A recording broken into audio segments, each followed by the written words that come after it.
Hey guys, welcome back to the channel. In this tech tutorial video we're going to show you how you can blur shapes in your web design projects on Penpot. So let us dive into this. So start by navigating to your design draft and then click into layers, select pages or page you would like to use. I will go with page number 2.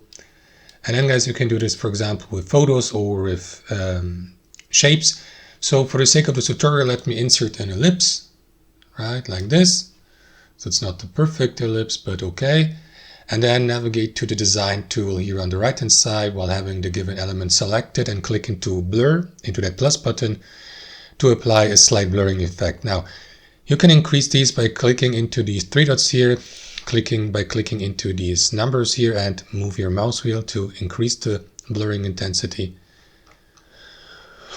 Well, yeah, and as you can see guys, I can go even up to a blurring intensity of 100.